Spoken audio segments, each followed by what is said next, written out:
Bon, eh bien, bonjour à toutes et à tous. Du coup, on se retrouve pour la lecture du document de l'amour en plus. Alors, non pas la diapositive, mais le texte. On traitera une deuxième vidéo pour parler de la diapositive qui résume le texte. Le texte est quand même vachement long, donc je vous propose qu'on le lise ensemble parce qu'il est très très démotivant. Je l'ai lu déjà 2 fois. Je risque peut-être de trébucher sur les chiffres romains. Je ne suis pas encore un si bonne personne au niveau des chiffres romains pour pouvoir avoir accès à de telles connaissances dès le début. Du coup, ce que je vous propose, c'est que on le lise ensemble. Mais je vous conseille tout de même de lire de votre côté. Ça prend 15 minutes. Si vous n'avez pas le temps, si vous avez la flemme, ou alors que vous voulez entendre quelqu'un qui lise en même temps que vous êtes au bon endroit. Sinon, je vous conseille tout de même de le lire par vous-même à votre rythme. C'est tout de même plus facile. Donc voilà, rien de plus compliqué, on va y aller. Désolé si je trébuche sur certains mots. Bien. Badinter, l'amour en plus, l'absolutisme politique. Ce troisième discours, tenu notamment par Bossuet, cherchait à renforcer l'autorité paternelle pour mieux fonder, en droit, la monarchie absolue et permettre aux rois de disposer d'une autorité légitime sur leur sujet sans être liés à eux par aucun engagement. Suivant la ligne tracée par Aristote, Bossuet réaffirma le dogme de l'inégalité naturelle en rappelant la supériorité qui vient de l'ordre de la génération qui implique descendance et soumission des enfants aux parents. Soutenant que l'autorité paternelle s'est progressivement transformée en autorité souveraine, Bossuet conclut que la nature de l'autorité royale conserve la marque de son origine et reste toujours essentiellement paternelle. Il en déduit un certain nombre de propositions tout à l'avantage du souverain et du père. Puisqu'il existe une bonté naturelle du père pour ses enfants et que l'autorité royale est paternelle, son caractère essentiel est aussi la bonté. Le roi ne cherche que le bien de ses sujets, comme le père celui de ses enfants, même quand il les corrige. Cette idée était confortée par le silence des lois divines, les 10 commandements, sur le devoir de l'amour des parents pour leurs enfants. Comme la chose était si naturelle qu'elle fut inutile d'insister à une loi et même de la mentionner. Et nulle part, avant fort longtemps, ne trouveront évoqué le thème de la dureté ou de l'égoïsme des parents. En revanche, on retrouve constamment celui de l'ingratitude et de la méchanceté des enfants. Il semble assurer que le courant d'affection va sans difficulté des parents aux enfants, mais que le chemin inverse est beaucoup plus aléatoire. D'ailleurs, Vauvenargues, n'affirmait-il pas qu'il suffit d'être homme pour être bon père, mais si l'on n'est pas homme de bien, il est rare que l'on soit bon fils. Et Montesquieu, de renchérir, le pouvoir paternel est de toutes les puissances celle dont on abuse le moins. Cet optimisme résolu venait du fait que l'un et l'autre considéraient que la bonté du père est naturelle et relève de l'instinct, alors que celle du fils est morale. On ne peut s'expliquer ces réflexions désabusées sur l'enfance par les seules mésaventures de l'expérience quotidienne. Elles reposent aussi, nous le verrons, sur une théorie particulière de l'enfance. Enfin, le dernier argument évoqué par Bossuet se fonde sur l'analogie entre le roi et Dieu le Père. Il ne suffisait pas, en effet, de fonder l'autorité de la monarchie sur celle du Père, c'est-à-dire d'en faire le droit naturel. Pour mieux la rendre indiscutable, Bossuet voulut faire de l'autorité politique un droit divin. Pour y parvenir, il réutilisa l'image du Père, Dieu, dit-il, et le modèle parfait de la paternité.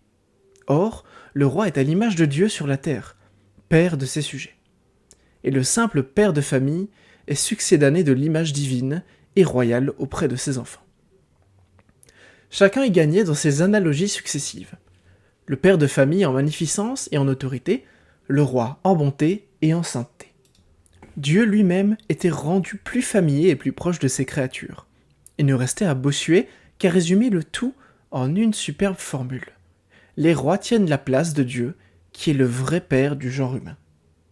Je regarde si ça enregistre encore, impeccable. Pour mieux comprendre toute la portée des analogies de Bossuet, nous devons rappeler la dernière, censée concrétiser les 3 autres pour le commun des mortels, celle du pasteur et du troupeau. Jusqu'au XVIIe siècle, on répéta constamment que le père est à ses enfants ce que le roi est à ses sujets, ce que Dieu est aux hommes, c'est-à-dire ce que le pasteur est à son troupeau. Le dernier rapport pasteur-troupeau montre de façon éclatante la différence de nature qui sépare tous les termes du haut et ceux du bas.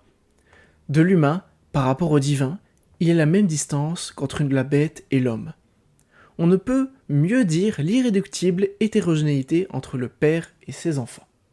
À y regarder de plus près, on s'aperçoit que tous les rapports exprimés ne fonctionnent que grâce à un troisième terme caché ou plus ou moins tu. Dieu, le roi, le père et le pasteur ne dirigent leurs créatures, sujets et enfants et troupeaux, que par des intermédiaires vigilants. L'Église, la police, la mère et le chien de garde. N'est-ce pas dire, en vertu des rapports analogiques, que la mère est comme l'Église à l'égard de ses ouailles, la police qui surveille ses sujets, le chien de garde qui tourne autour du troupeau? Elle a pouvoir et autorité sur eux. Plus de familiarité aussi, car elle ne les quitte pas de l'œil. Mais ce pouvoir lui a été délégué, et à son tour, elle est soumise à l'époux comme l'Église au Christ, la police au souverain, et le chien de garde à son maître. Son pouvoir, il ne lui appartient donc pas en propre. Il est constamment à la disposition du maître. De toute évidence, sa nature de gardienne est plus proche de celle qu'elle garde de celle du maître. Différence de degré entre elle et l'enfant. Mais différence de nature entre elle et l'époux. Pourtant, alors qu'au XIXe siècle, on verra la mère se ranger parfois du côté de l'enfant contre son père, au XVIIe siècle encore, elle suit résolument l'ordre social qui impose le pouvoir paternel, entre autres le père.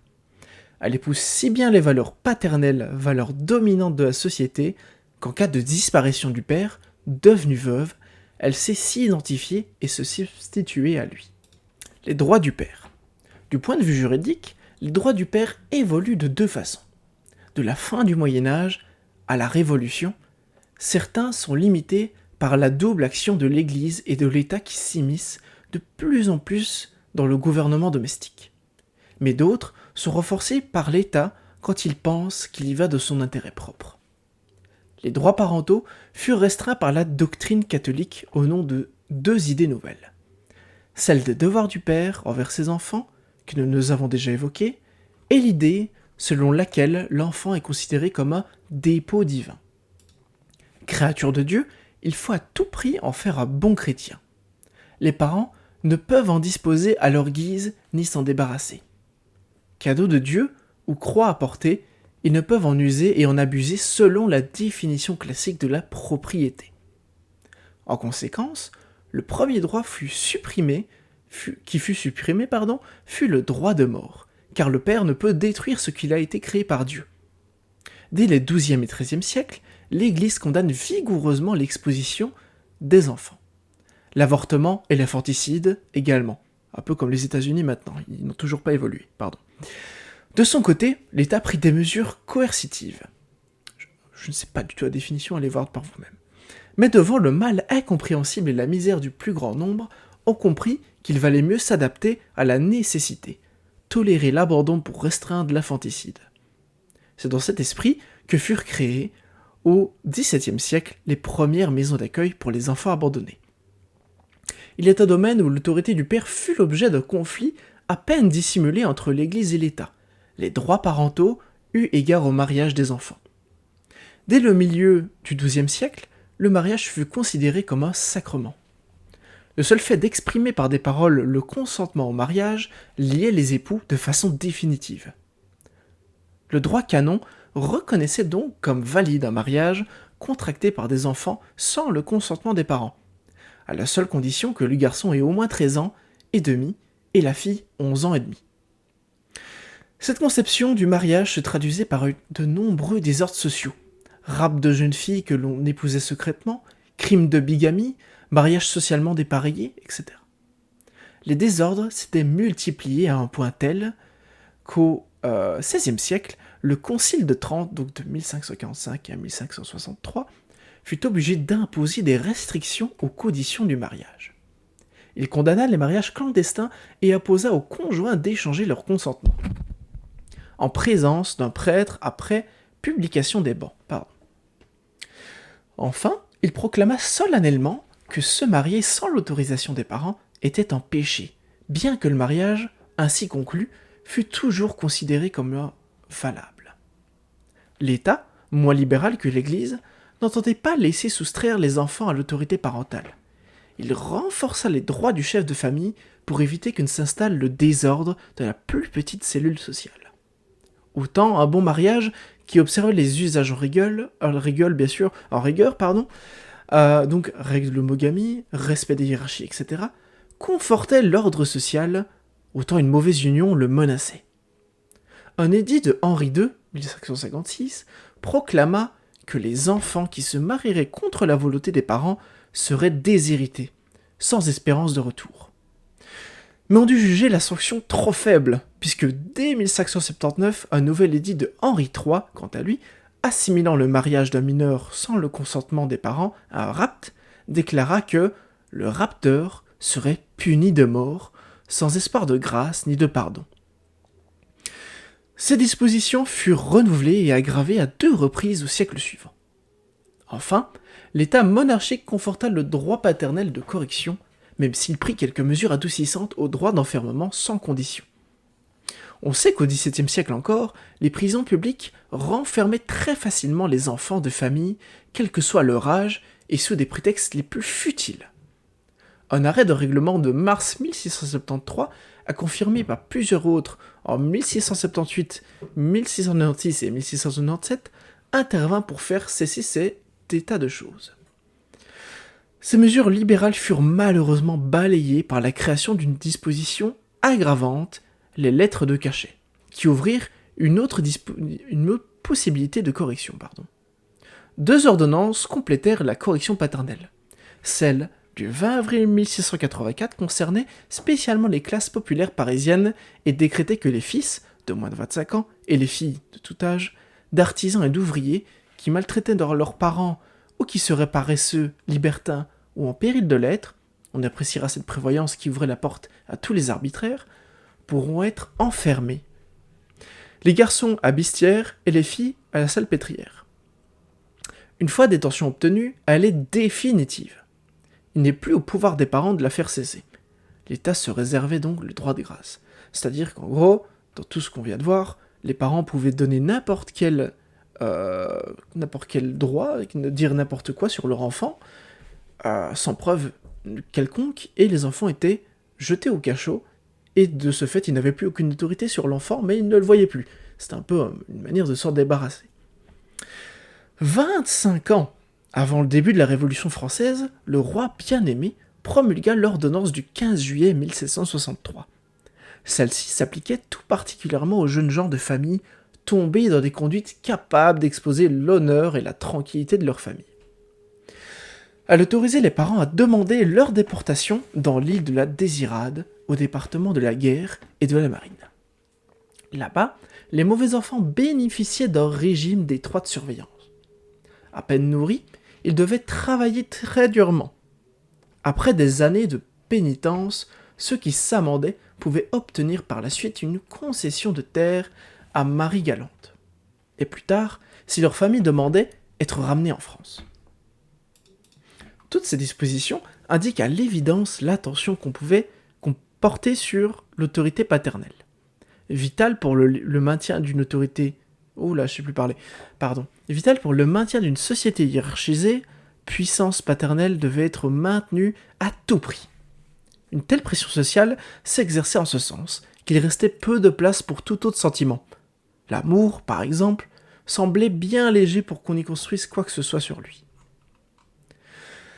Et s'il existe, malgré tout, au sein de la cellule familiale, on le perçoit à peine dans les documents que nous connaissons.